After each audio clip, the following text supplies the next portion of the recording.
ਜੀ ਅਸਲਾਮ ਵਾਲੇਕੁਮ ਕੀ ਹਾਲ ਚਾਲ ਹੈ ਵੀਰਾਂ ਦਾ ਭਰਾਵਾਂ ਦਾ। ਅੱਛਾ ਵੀਰੋ, ਟੈਕਨੀਕਲ ਪ੍ਰੋਬਲਮ ਦੀ ਵਜ੍ਹਾ ਤੋਂ ਸਾਡੇ ਮਾਈਕ ਨੇ ਵਰਕ ਨਹੀਂ ਕੀਤਾ। ਮੈਂ ਇਸ ਵੀਡੀਓ ਤੇ ਵਾਇਸ ਓਵਰ ਦੇ ਰਿਹਾ ਕਿਉਂਕਿ ਇਹ ਵੀਡੀਓ ਜ਼ਾਇਆ ਕਰਨ ਵਾਲੀ ਨਹੀਂ। ਸਾਡੀ ਮੁਲਾਕਾਤ ਜੀ ਪੰਜਾਬੀ ਦੀ ਤੀਜੀ ਇੰਟਰਨੈਸ਼ਨਲ ਕਾਨਫਰੰਸ ਤੇ ਇੱਕ ਸਿਸਟਰ ਨਾਲ ਹੋਈ ਹੈ ਜਿਹੜੀਆਂ ਕਿ ਕਢਾਈ ਦੇ ਨਾਲ ਕੁਰਾਨ ਮਜੀਦ ਲਿਖ ਰਹੀਆਂ ਨੇ।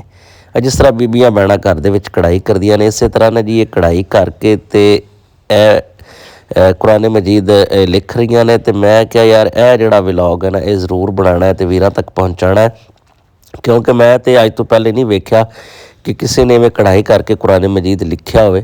ਲੇਕਿਨ ਮਾਸ਼ਾਅੱਲਾ ਭੈਣ ਦੇ ਜਜ਼ਬੇ ਨੂੰ ਸਲਾਮ ਹੈ। ਔਰ ਮਾਸ਼ਾਅੱਲਾ ਜਿਹੜਾ ਉਹਨਾਂ ਨੇ ਸ਼ੋਭਾ ਚੁਣਿਆ ਉਹ ਵੀ ਕਮਾਲ ਹੈ ਬਈ।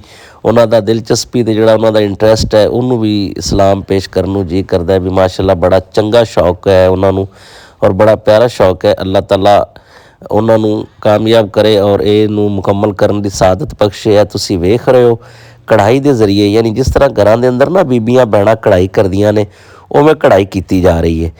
ਉਹਨਾਂ ਦੀ ਗੱਲਬਾਤ ਅਸੀਂ ਤੁਹਾਨੂੰ ਇਸ ਵਾਸਤੇ ਨਹੀਂ ਸੁਣਾ ਸਕਦੇ ਕਿ ਸਾਡੇ ਮਾਈਕ ਦਾ ਇਸ਼ੂ ਆ ਗਿਆ ਸੀ, ਲੇਕਿਨ ਮੈਂ ਕਿਹਾ ਵਾਇਸ ਓਵਰ ਕਰਕੇ ਵੀਰਾਂ ਤੱਕ ਇਹ ਵੀਡੀਓ ਪਹੁੰਚਾਉਣੇ ਹੈ। ਵੀਰੋ ਮਾਸ਼ਾਅੱਲਾ ਬਹੁਤ ਅੱਛਾ ਲੱਗਿਆ, ਮੈਨੂੰ ਬਹੁਤ ਅੱਛਾ ਲੱਗਿਆ ਔਰ ਮੈਂ ਸਮਝਦਾ ਸੀ ਕਿ ਯਾਰ ਇਹ ਵੀਡੀਓ ਬਣਾਉਣੀ ਬਹੁਤ ਜ਼ਰੂਰੀ ਹੈ, ਬੀਬੀਆਂ ਭੈਣਾਂ ਤੱਕ ਪਹੁੰਚਾਉਣੀ ਬੜੀ ਜ਼ਰੂਰੀ ਹੈ ਕਿ ਮਾਸ਼ਾਅੱਲਾ ਜੇ ਸ਼ੌਕ ਹੋਣ ਤਾਂ ਫਿਰ ਇਹੋ ਜਿਹੇ ਹੋਣ, ਜਜ਼ਬੇ ਹੋਣ ਤਾਂ ਫਿਰ ਇਹੋ ਜਿਹੇ ਹੋਣ। ਅਤੇ ਬਹੁਤ ਖੁਸ਼ੀ ਹੋਈ ਜੀ, ਬਹੁਤ ਖੁਸ਼ੀ ਹੋਈ ਹੈ ਵੇਖ ਕੇ।